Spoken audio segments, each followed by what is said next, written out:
네, 안녕하세요. SG입시 컨설팅의 컨설턴트 강성환입니다. 네, 이번 영상에서는 국민대와 숭실대에 대해서 비교 분석을 해보려고 하고요. 많은 분들이 이제 인서울 중하위권대학으로서 숭실대와 국민대를 생각하고 있기 때문에 인기가 많은 두 대학인데요. 여러분들이 이 영상을 보고 본인에게 조금이라도 더 유리한 대학, 그 다음에 유리한 학과를 찾아서 지원을 하실 수 있기를 바랍니다.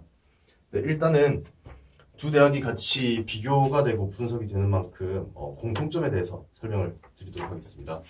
일단 국민대와 숭실대의 공통점에서 말씀드리자면은 첫 번째로는 성적대가 있겠죠. 관연도 기준으로 했을 때 이제 인문계열 같은 경우에는 두 대학 다 100분위 합 4과목을 했을 때 360 초반에서 340 초반 정도라고 보시면 될 것 같고요.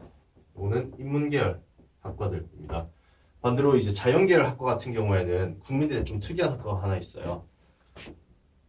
IT 자동차 학과가 있는데 요거는 성적대가 좀 많이 튀는 경우가 있기 때문에 많이 오르는 경우가 있기 때문에 그런 좀 특이한 케이스는 제외를 하고 말씀을 드리겠습니다. 여기는 보통 한 350 초반까지도 오르는 경우가 있거든요. 그래서 이거는 이제 제외를 하고 나머지를 말씀드리자면은 한 340 정도에서 320 초반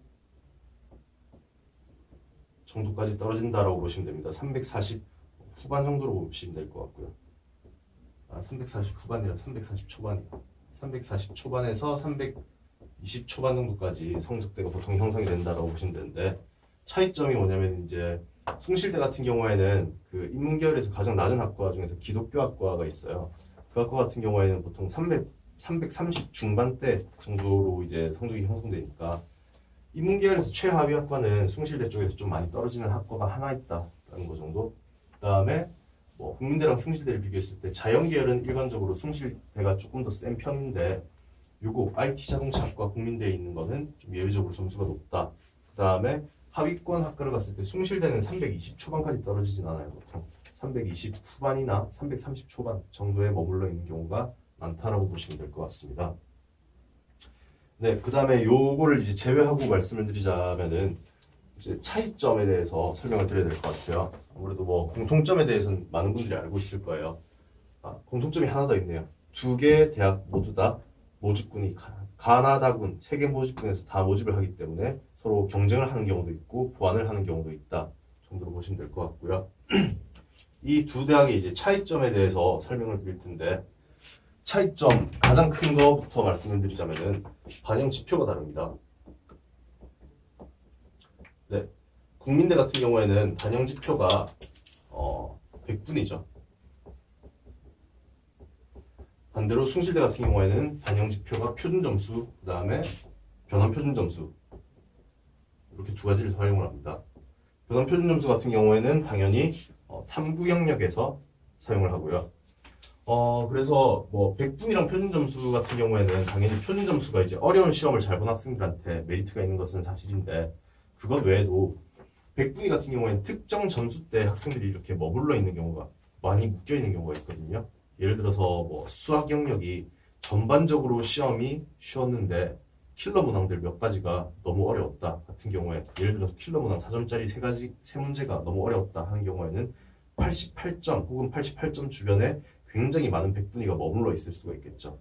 그렇기 때문에 그런 점들을 고려해서 계산을 해봤을 때 내가 표준 점수가 유리한지 100분위가 유리한지를 염두를 하셔서 표준 점수가 유리하다면 숭실대, 100분위가 유리하다면 국민대를 쓰시면 좋을 것 같고 변환 표준 점수 같은 경우에는 사실 표준 점수보다는 100분위에 더 근접한 반영 지표라고 보시면 될 것 같아요.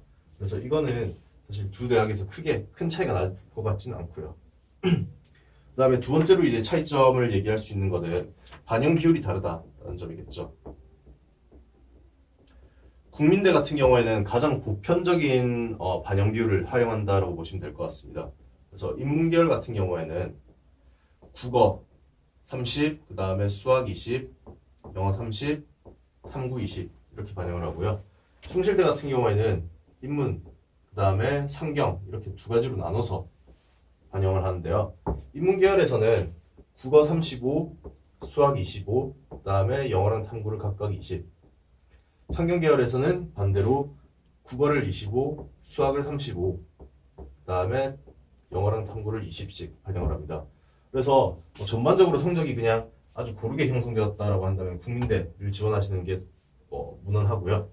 숭실대 같은 경우에는 내가 국어랑 수학의 성적이 차이가 좀 있는데 특정 과목에서 특히 좀 고득점을 했다라고 한다면은 국어라면 그게 인문계열, 그 다음에 수학에서 고득점을 했다라고 한다면 상경계열을 지원하시는 게 더 유리하다라고 보시면 될 것 같고요. 자연계열 같은 경우에는 국민대에서는 요 위에 있는 거 그대로 반대로 생각을 하시면 됩니다. 국어 20, 수학 30, 영어 20, 탐구 30을 반영을 하고요.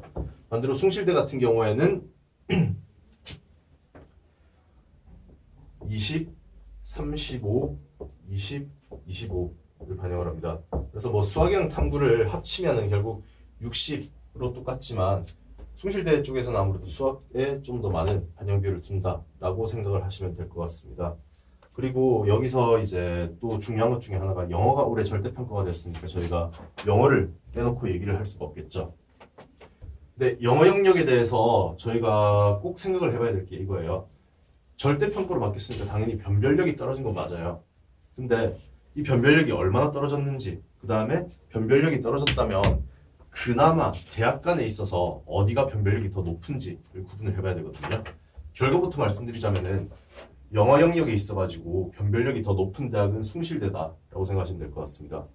국민대는 이제 100분위 대학이기 때문에 영어 영역 1등급 만점이 100점입니다. 2등급이 98, 그 다음에 3등급이 95, 4등급이 90 이런 식으로 가고요.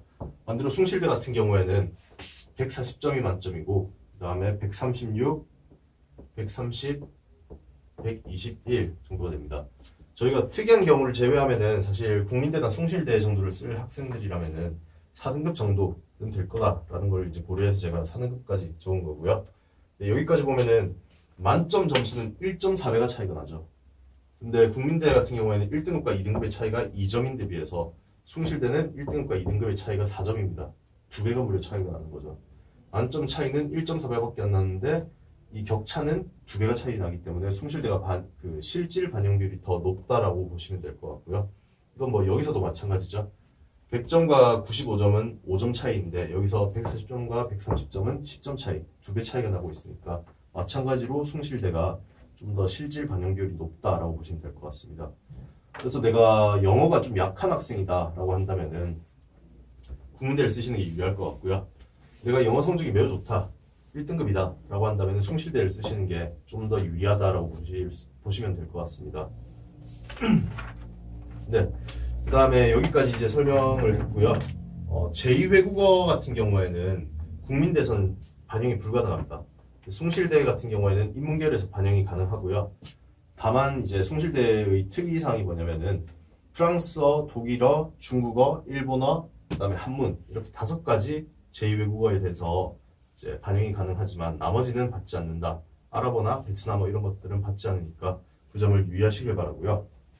그 다음에 교차 지원 같은 경우에는 국민대에서는 자연계를 인문계열이 자연계를 지원하는 게 아예 불가능해요.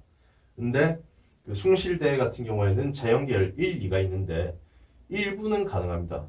일부는 가능한데 그 가능한 학과에서도 이제 수학 가형의 10%, 그 다음에 과탐의 5% 가산점을 주고 있기 때문에 내가 정말 가고 싶은 학과가 있어서 가는 게 아니라면은 가산점을 못 받고 가는 거니까 문과 학생들이 교차 지원하는 게 굉장히 불리할 수밖에 없겠죠.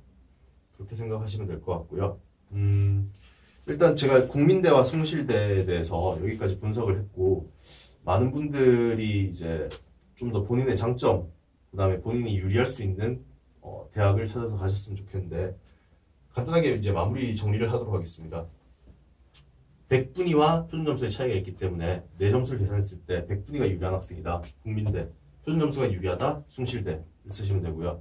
영어 성적이 괜찮다라고 한다면은 숭실대. 영어 성적이 좀 안 좋다라고 한다면은 국민대를 쓰시면 됩니다.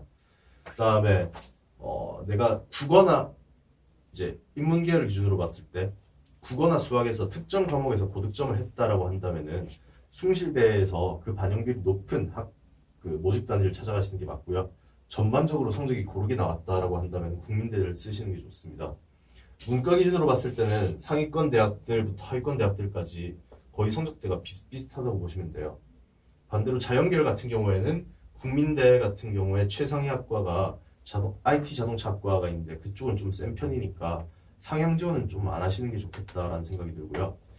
그쪽은 다만 이제 하향 지원을 한다고 했을 때는 저는 충분히 메리트가 있는 대학이라고 봐요. 단순히 뭐 대학 간판을 보고 가는 게 아니라 취업이나 이런 걸 종합적으로 보고 갔을 때는 메리트가 있는 학과이기 때문에 그쪽을 하향 지원하는 건 충분히 좋은 선택이다라고 보여지고, 반대로 이제 국민대 같은 경우에는 하위권 학교로 갔을 때는 점수가 320 초반대까지 떨어진다. 숭실대는 뭐 국민대처럼 IT 자동차 학과처럼 굉장히 강력한 점수대를 형성하고 있는 학과는 따로 없지만 전반적인 성적 자체는 자연계열이 국민대보다 좀 높은 편이다 라고 보시면 될 것 같습니다. 네, 이상으로 국민대와 숭실대에 대해서 분석을 마치도록 하겠습니다. 감사합니다.